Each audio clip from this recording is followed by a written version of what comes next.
Hey guys, it's Denise here, Noel Collectibles, and welcome to my channel. If you are new here, my name is Denise. My channel is Nola Collectibles. I do content that's related to jewelry, so all kinds of jewelry unbaggings and unboxings, thread-up unboxings, shop Goodwill unboxings, Goodwill unbaggings, blue box unboxings, all of that good stuff, all related to jewelry. I am a part-time reseller. I sell primarily on eBay. My store name there is Nola Collectibles. And so for today, I know you guys know I've been out for the count a little bit due to Hurricane Zeta. Hurricane Zeta rolled through here. I am based in New Orleans and knocked our power out, hit us last Wednesday, and I was without power for 5 days, which was a very long stretch. So I wasn't able to film my videos. I haven't been able to upload anything to my eBay store. Thankfully, you know, we're all fine. You know, we didn't sustain any kind of property damage or anything like that. So it was more just like a little bit of an inconvenience. I mean, I've been working it from home too with my permanent regular job. Since March, I've been working from home, so it was a little bit challenging too because we didn't have internet. And so, yeah. So anyway, what I wanted to do here is really quick. I wanted to do a thrift store haul with you guys. You know me, I get like a lot of these thrift store jewelry bags, and sometimes I just go to the stores and I shop the stores as well. My store has had a real big influx of jewelry lately. I don't know why that is. I've even talked to the ladies there about it. They have no idea either. I'm just rolling with it because the prices are good.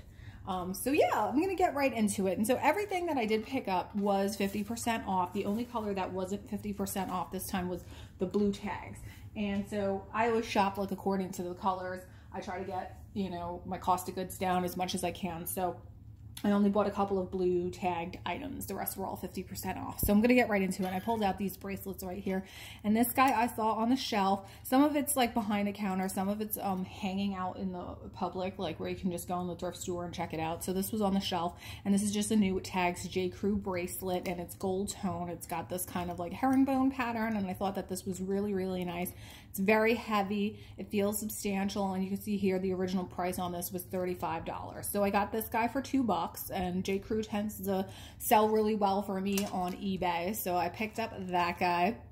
And then similarly, I saw this really pretty kind of faux croc print hinged cuff bracelet, and I thought that this was really good looking. This was also on the shelf, and this dude was $2, and this one was this is Kenneth J. Lane. So I thought this was a really pretty Kenneth J. Lane bracelet, and it's in fantastic condition.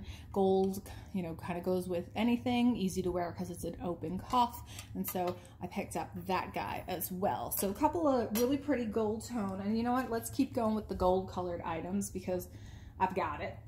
And so here I picked up a really pretty pair of Statement Tee Joan Rivers clip-on jewelry. I really like Joan Rivers jewelry. There's definitely a collector's market for it. You know, now since she's passed, especially, I think even more so. But Joan had good taste. She mimicked a lot of high quality premium designer jewelry when she created her own line, and so her stuff is very good quality as well. So you can see these are very heavy, and they have this kind of like, you know, ribbed design. I love these. I think they're beautiful. Nice, excellent quality, signed with Joan Rivers' name right in there. So those guys, I just took them off the card. These were $2.50. So nice pair of Joan Rivers earrings. Like I said, they tend to sell well for me. I'll probably get maybe $25 for this pair right here. So yeah, like I said, let's stick with the gold. More Joan Rivers. I picked up this enamel egg pendant from Joan. Again, you know, I mentioned she liked to kind of mimic or copy sometimes, like, you know, more well-known designers. And so, you know, she did this series of eggs, enameled eggs in the vein of Fabergé. And this one was just a really cute American flag one. And I think this is so adorable. I love the little star detail at the top. And you've got the Swarovski crystals and just really pretty enamel work right there with this egg. I like this guy a lot, and I think it's so appropriate you know, since we just went through our election. So I think it's a great piece of jewelry, and I'm going to try to get this up on eBay as soon as possible, just to capitalize on that. But this one, it doesn't go for like a ton of money. I think there's some of the eggs that she does are more desirable versus other ones and more collectible. But I mean, I just think, like I said, very good looking piece of jewelry, nice quality, Joan Rivers. Most of the time, if I see it and the price is good, then I'm just going to grab it. So I have here, this is a gold tone Monet, kind of jazzy statementy necklace here, kind of a little bit disco-ish, right? Really pretty fold over clasp. You can see it has this highly mirrored finish, really pretty geometric kind of, you know, circular pendant here, again in very, very nice condition. I like the length of this because you can wear this with anything. You can like throw it on a chunky sweater and it's, you know, it's fine. The length is long enough that it'll actually look good on that. You can, you know, put this on with a pair of jeans, like whatever it is, and this is very versatile and it's going to go with it. So I don't typically pick up that many Monet pieces. It is a brand that I think is a little bit of a tougher sell, but if I find that the piece is interesting, or if I think it's a style that will sell well, then yes, I will pick it up. So I saw this guy and it was $2, and so I picked that one up as well. You know me too. I like a good piece of statement jewelry. I'm a little bit biased when I shop. I shop for things I like. I mean, who doesn't? Okay, so I think that's pretty much, you know what, here, this is also a contemporary. This was a J. Crew necklace, and it's kind of got these cool Art Deco-ish looking inspired panels.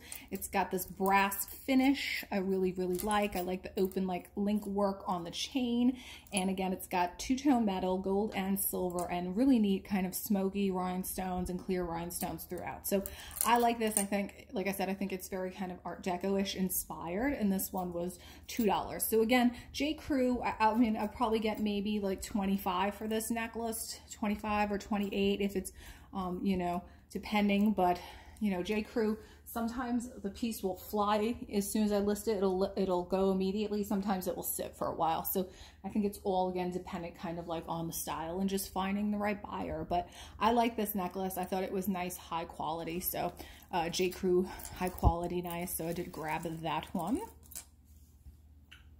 Where should we go next? Okay.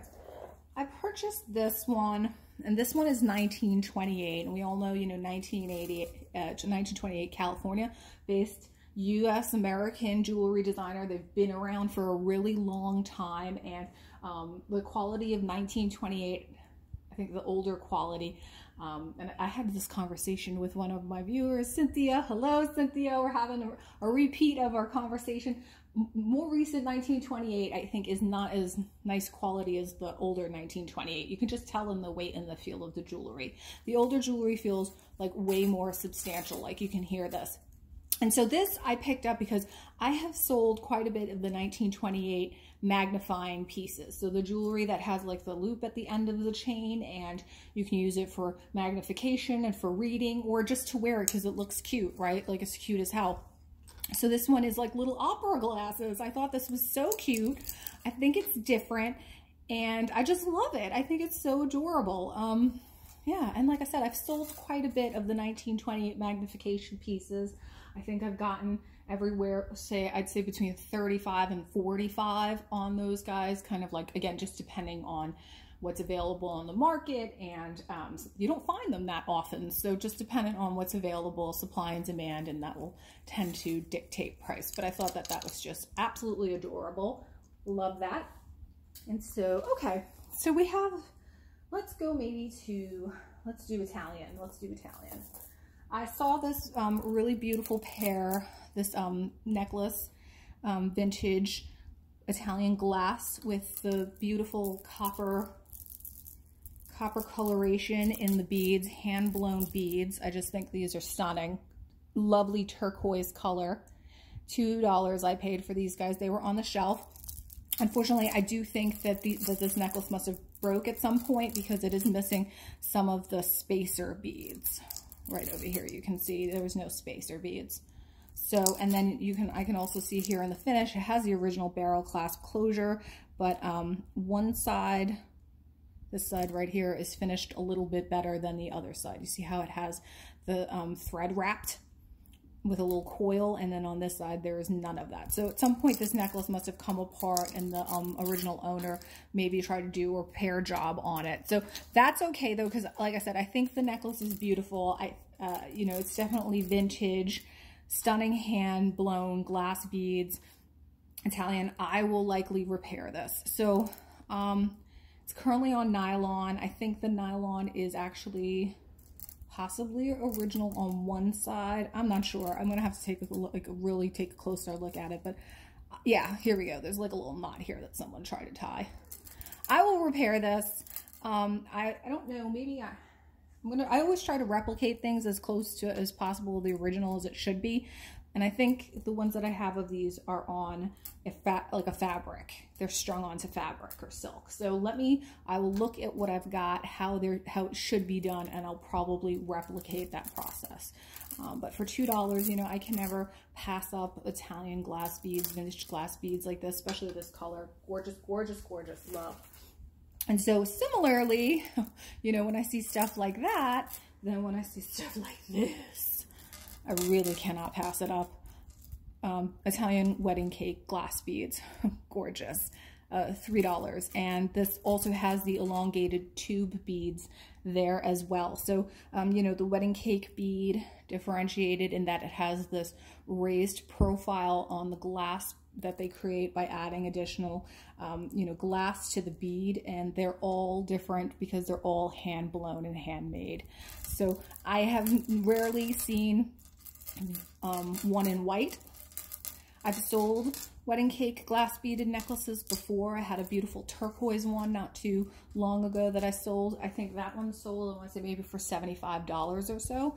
So they are very desirable. They're very collectible, and I just love the gold accents on the beads here, and I love the glass tube beads and the beautiful centerpieces here, very large diameter wedding cake beads. So I love this. Cannot pass it up. This was on the shelf just hanging there all on its lonesome, and so I had to rescue it, and so glad I did, because that's really a beautiful necklace. Really, really is. So there, and let's stay with Italian, shall we? There was this sterling silver necklace made in Italy, nicely made, nice and heavy. Nice construction. This dude was $5, and it has just these great little like puffy 3D hearts, and then these cabochon accents there as well. So either glass or could be some kind of precious stone. I mean, I think the orangey looking one definitely looks like carnelian. I can see some banding in there that does look like a natural stone. The other ones could be some kind of dyed stone. Or it could be glass. But again, I think this was really pretty. I don't think it's very old, but it's really beautifully made, nicely constructed. It has a spring ring clasp, and then the little tag there that did say made in Italy. So again, fantastic condition, looks unworn, beautiful, nice shiny sterling silver in great condition. So I did pick up that guy as well. And I think this one was also Italian. Let me see. Oh, unsure. This one was hanging on the rack as well, and this is just a huge, heavy sterling silver two-tone necklace.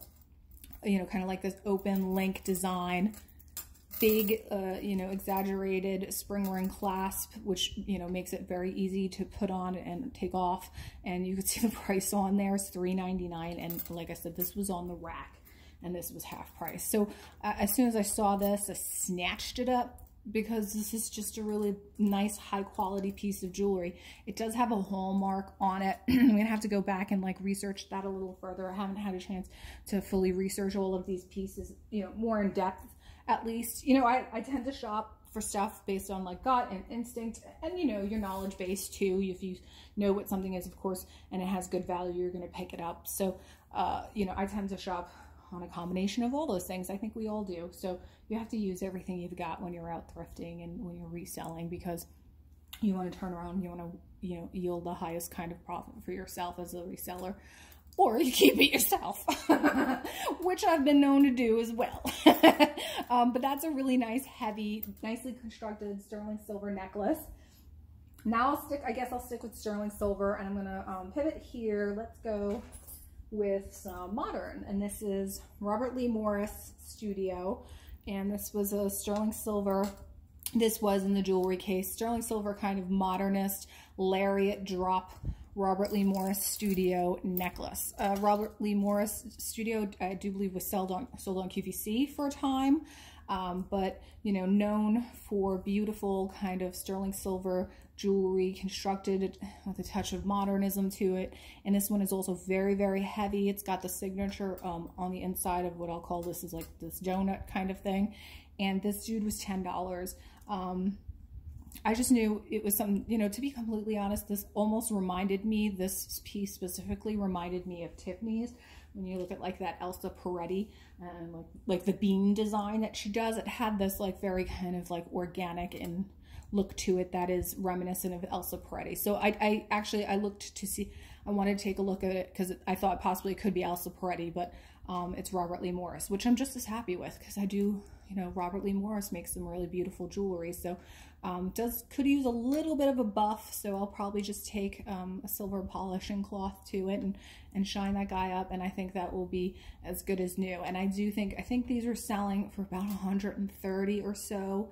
I found a couple of them on the secondary market, and so I think that this was a really good pickup and a lovely piece of jewelry. Just in general, nicely made, good condition.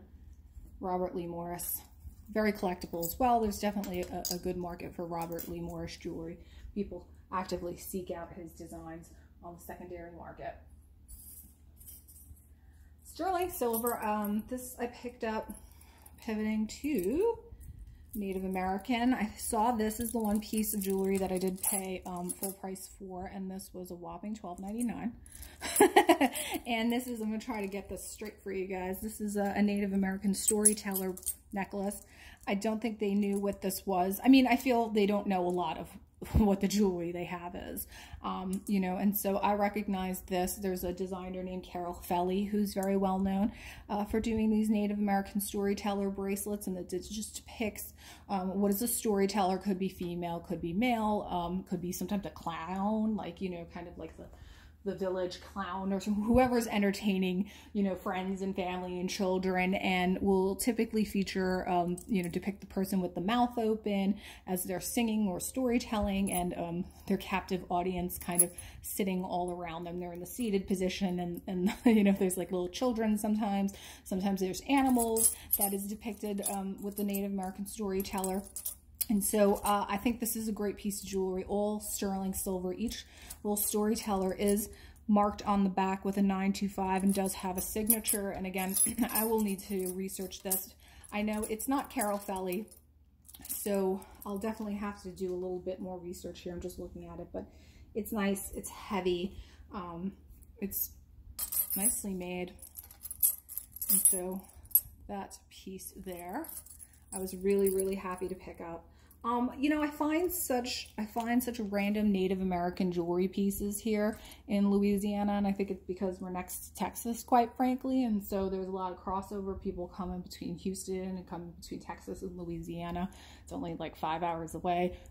Maybe like, yeah, it's like 5 hours away. So I think we do see a lot of overlap. I've heard people also telling me stories of here, like finding fantastic pieces of huge like sterling and turquoise at the pawn shops here. I find amazing pieces. You've seen in some of my past videos, I found some really substantial like hand cast sterling silver and turquoise pieces. So I do occasionally really find a gem here. And so, and that's exciting because I do love Native American jewelry. So I got the storyteller necklace for $12.99. And this one I picked up. This was a brooch. This guy was $2.50. And I just thought it was really pretty. I like the I like the open work here. I like the on the back, you see it's all open. It lets the light through, really pretty. It's got the I'm at a loss for words here. I'm so struck by its beauty. I don't know. It's just pretty. I thought it was cute. It looked kind of Juliana to me too. You know, Juliana jewelry, very well known for using these marquee shaped, known for having open backs on the marquees. They also have what, you know, collectors will refer to as puddling, figure 8 puddling. This is not an example of the figure 8 puddling, but what it just basically means is on the back, the solder will be dripped between the beads, so much so that it looks like a figure 8.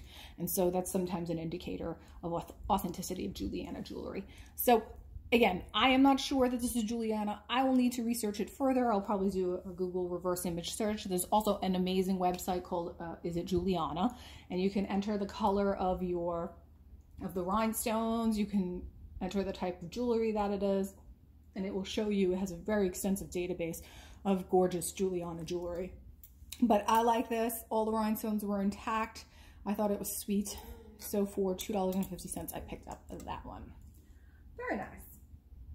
I also got this sterling silver lapis and mother of pearl necklace and pearl. So it's got a really nice, this was $13.